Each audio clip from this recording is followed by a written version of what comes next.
புரட்சி தலைவர் எம்ஜிஆரின் ரசிகர்கள் ஒவ்வொருவரும் ஒவ்வொரு விதம். அவரது நடிப்பை ரசிப்பவர்கள், அழகை ரசிப்பவர்கள், குணத்தை ரசிப்பவர்கள், அவரது கொள்கையை ரசிப்பவர்கள், அவரது வள்ளல் தன்மையை ரசிப்பவர்கள் என எம்ஜிஆரிடம் இருக்கும் ஒவ்வொன்றையும் தேடி தேடி ரசிக்கும் குணம் கொண்டவர்கள். சிலர் ரசிகர்கள் என்பதையும் தாண்டி பக்தர்களாகவும், இன்னும் சிலர் தீவிர வெறியர்களாகவும் இருப்பார்கள். அப்படி ஒரு ரசிகன் எம்ஜிஆரை பதைப்பதைக்க வைத்த நிகழ்வு ஒன்றும் நடந்தது. சத்யா ஸ்டுடியோவில் எம்ஜிஆர் நடித்த உழைத்து வாழ வேண்டும் படத்தின் படப்பிடிப்பு நடைபெற்று கொண்டிருந்தது. அன்றைய தினம் இளைஞர் ஒருவன் ஸ்டுடியோ வாசலில் நின்று கொண்டு உள்ளே செல்ல அனுமதி கேட்டு காவலாளியிடம் கெஞ்சி கொண்டிருக்கிறான். ஆனால் உள்ளே நுழைய படப்பிடிப்பு சம்பந்தப்பட்ட ஆட்களை தவிர யாருக்கும் அனுமதி இல்லை என்று அவர் மறுத்து விடுகிறார். அதே சமயம் அவன் பல நாட்களாக இப்படி தினசரி வந்து கொண்டிருப்பதால் கொஞ்சம் மனமிறங்கி, பச்சை நிற காரில் தான் நீ பார்க்க விரும்பும் புரட்சி தலைவர் எம்ஜிஆர் வருகிறார் என்கிற தகவலை மட்டும் சொன்னார். அதை கேட்டதும் கார் வரும் வழியையே பார்த்து கொண்டிருந்த அந்த இளைஞன் புரட்சி தலைவரின் கார் கேட் அருகே வருவதற்கு முன்பு வேகமாக பாய்ந்து கார் முன் சென்று விழுந்தான். உடனே கார் சடன் பிரேக் அடித்து நின்றது. கொஞ்சம் பின்னோக்கியும் நகர்ந்தது. உடனே விழுந்த வேகத்தில் எழுந்த அந்த இளைஞன் காரின் பக்கவாட்டு ஜன்னல் அருகே வருகிறான். ஜன்னல் கண்ணாடியை மெதுவாக இறக்கிய எம்ஜிஆர் அவன் அப்படி செய்ததற்காக அவனை கோபித்து திட்டாமல் அவனிடம், உனக்கு என்ன வேண்டும், என்ன உதவி நான் செய்ய வேண்டும் என மிக சுருக்கமாக கேட்கிறார். அதற்கு அவன், ஐயா, எனக்கு திருமணம் செய்ய பெற்றோர் விரும்புகிறார்கள். கிட்டத்தட்ட எல்லாம் முடிவு செய்யப்பட்டு விட்டது. ஆனால் உங்கள் தலைமையில் தான் என் திருமணம் நடக்க வேண்டும் என நான் உறுதியாக இருக்கிறேன். எப்படியாவது உங்களை பார்த்து சம்மதிக்க வைக்க வேண்டும் என்றுதான் 2 வருட காலமாக தவித்து வருகிறேன். என் பெற்றோர் என்னை ரொம்பவும் வற்புறுத்துகின்றனர். இன்று வேறு வழியின்றி தான் உங்களை சந்தித்து எப்படியாவது பேசிவிட வேண்டும் என இப்படி செய்துவிட்டேன். மன்னித்துக் கொள்ளுங்கள் என்று பணிவுடன் கூறினான். உடனே எம்ஜிஆர், பெரியவர்கள் திருமணம் செய்து வைக்கும் பொறுப்பு கொண்டவர்கள். அவர்களை நீ இப்படி நோகடிக்கலாமா?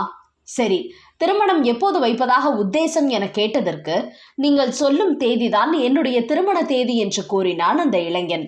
அதற்கு எம்ஜிஆர், அப்படியெல்லாம் நினைக்க வேண்டாம். பெரியவர்கள் பார்த்து நல்ல நாள் குறிக்கட்டும். பத்திரிகையுடன் என்னை தேடி இங்கே வா. நிச்சயம் நான் உன் திருமணத்திற்கு வருகிறேன் என்று கூறி அவனை அனுப்பி வைத்தார்.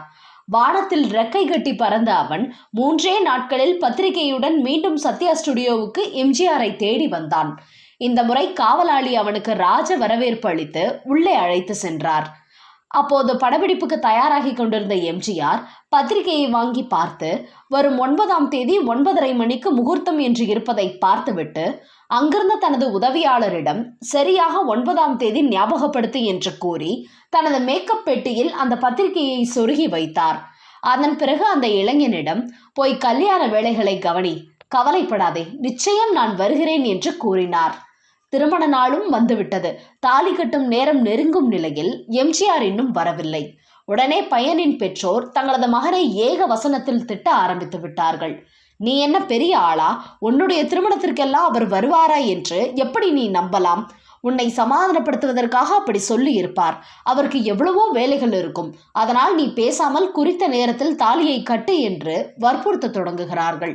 ஆனாலும் மணமகன் வாசலிலேயே நின்று எம்ஜிஆரின் கார் வருகிறதா என பார்த்து கொண்டிருந்தான். தாலி கட்டும் நேரம் நெருங்கியதால் உறவினர்கள் அவனை குண்டுக்கட்டாக தூக்கி வந்து மணவரையில் அமர வைத்தனர்.